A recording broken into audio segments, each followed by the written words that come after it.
Hey, welcome back after spring break. So today I'm starting a new book called The Happy Hollisters. I've never read it before. I'm really excited. One of my friends who's been a teacher almost as long as me, this is her favorite book. So I bought it when I was home over Christmas break. So hopefully you'll enjoy it. Hopefully I'll enjoy it. We'll see. All right.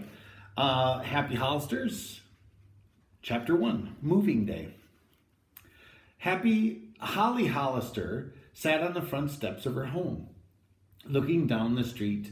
The harder she looked, the faster she twirled one of her pigtails, like the ponytails. Will the moving vans ever come? She thought impatiently. This was a big day for the Hollister family. They were moving to another town in a new home. Suddenly, from around the side of the house raced a young boy. He had reddish hair and freckles, clear to the tip of his turned-up nose. Haven't they come yet, Holly? No, Ricky, but I hope they'll get here soon. So do I. I want to ride in the moving van. Ricky was tall for a 7-year-old. His long legs seemed to carry him in all directions at once. His blue eyes always sparkled, and he wore a big friendly grin. Holly looked much like her brother, except she had dark hair and brown eyes. When she giggled, her eyes almost closed. Together, the children skipped out to the sidewalk. You look one way, Holly said, and I'll look the other. Suddenly, Ricky let out a whoop. I see them, he shouted. A big moving van and a little one were stopping far down the street. A man hopped off the larger one and walked over to look at the house number. He stopped when he saw the children racing toward him. Are you looking for the Happy Hollisters? Holly burst out. Well, we're looking for the Hollister home, replied the man with a smile. Are you happy about moving? I guess we are, Holly answered. Everybody around here calls us Happy Hollisters, Ricky explained. Our house is down there, he added, pointing. So there they are. Good. We'll follow you, said the man as he swung up the seat of the big van. We can do it better if we ride with you, Ricky suggested hopefully. The mover looked at his helper and winked. Then he turned to Ricky and Holly. Sure, hop up here. Thank you, Mr. Moving Man, Holly said politely.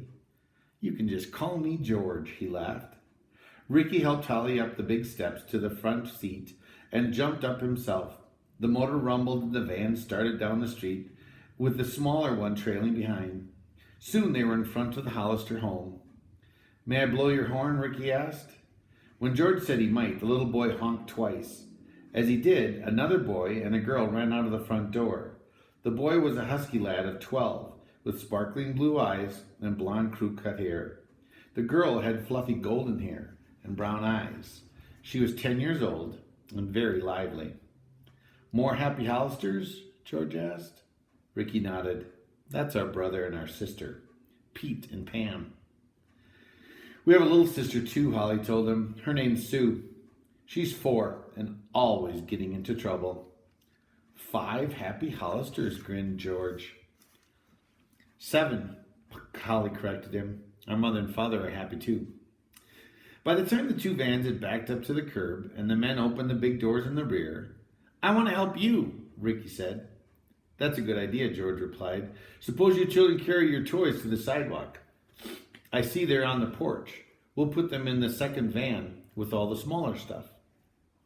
While the men carried out the heavy pieces of furniture, covering them carefully with blankets to keep them from being scratched, the children toted their toys and games to the small van.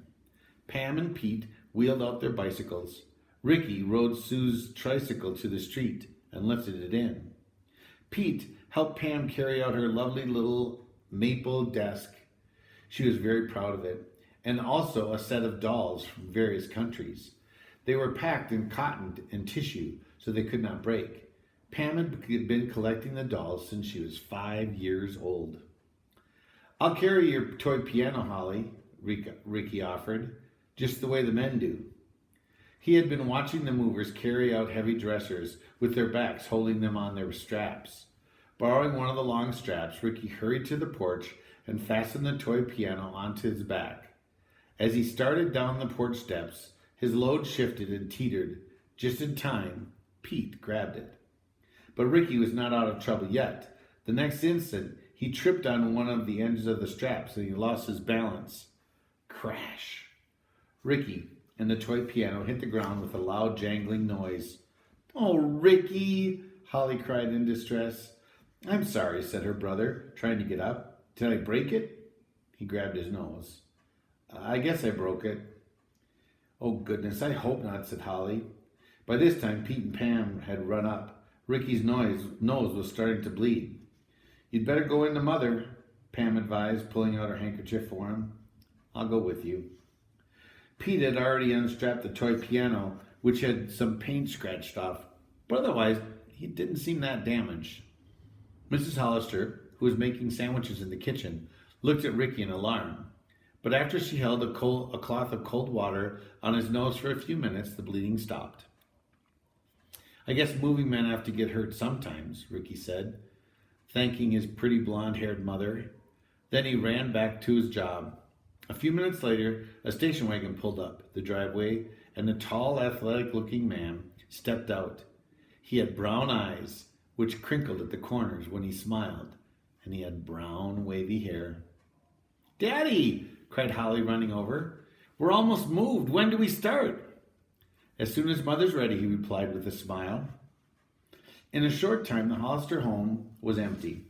The vans were locked up, and the children and their parents stood on the curb to watch them pull away.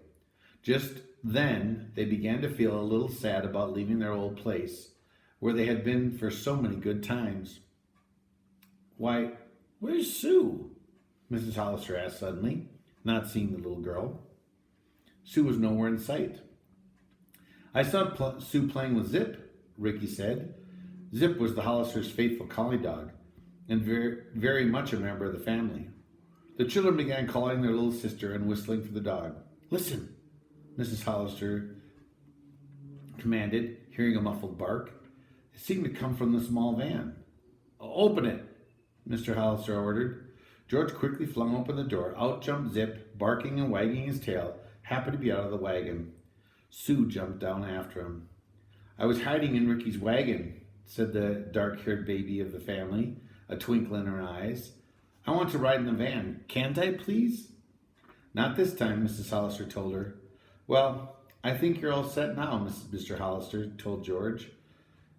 "You fellows will keep right on all night, and we'll stop at a tourist camp somewhere, but sure to have everything in place for us when we get to Shoreham. This sketch will show how we want things placed in our new home." He handed the paper of directions to George. The men waved and the two vans started off. Now, it was time for the Hollisters to leave. The lunch and several suitcases were put into the station wagon. Then the old house was locked.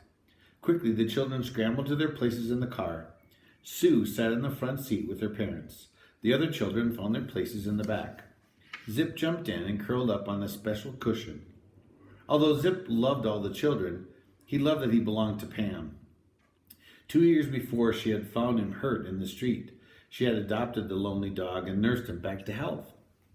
"Oh, look, who's coming," Pam said excitingly. Running up the street were several boys and girls and 2 fox terriers. "I guess they want to say goodbye," Mrs. Hollister said, smiling appreciatively. The dogs began to bark at Zip, and Zip joined in. He tried to leap out the window, but Pam held on to him with a firm hand. "Goodbye," Holly called to one of the little girls. "Be sure to write." "Bye, I'll write as soon as I get there. I tell you all about our new house," Holly promised. "Hey, Pete," called a tall, skinny boy. "If you get any big fish, let me know, and I'll come over and visit you," he grinned. "Sure thing," Pete answered. There was laughing and shouting as the station wagon pulled out of the driveway and headed out of town. It was late in June. Everything was green and bright. They stopped for lunch by a pretty stream, then continued driving until it was nearly sunset. "Keep an eye open for a good place to stop for the night," Mr. Hollister said to his family. The children watched eagerly. "I see one," Pam cried out presently. "It looks pretty." Mr. Hollister turned into the driveway, at the end of which was a circle of little white cottages and red shutters. A kindly gray-haired man came out, saying he owned the camp, and asked if they would like a place for the night. I'll give you my nicest house, he added. The children were delighted and started at once to bring the suitcases in. After a delicious supper, the children and Zip played in front of the cabins. Presently, a boy, about Pete's age, tall and heavily built, came from another cottage, and he walked over. He stood frowning at the Hollisters. "Hello," Pete said. The boy did not reply.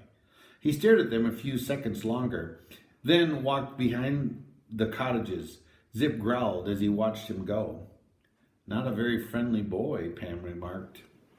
Shortly afterward, Holly decided she would take Zip for a run. She went to get his leash from the station wagon. As Holly opened the rear door and stepped inside, she saw the unfriendly boy come from behind the tree. "What's your name?" he asked gruffly. "Holly Hollister. What's yours?" "Joey Brill." "Where are you going?" "To our new home in Shoreham," Holly replied. "Shoreham?" the boy exclaimed. "That's where I live. We don't need any more kids in Shoreham. You'll be sorry if you move there." Holly did not like this rude boy. She wished he would go away, but instead he came over to the car and stepped into the front seat, and then he released the brake. Oh, Joey, don't do that," Holly cried. "We'll roll down the hill." There he is, getting in the car.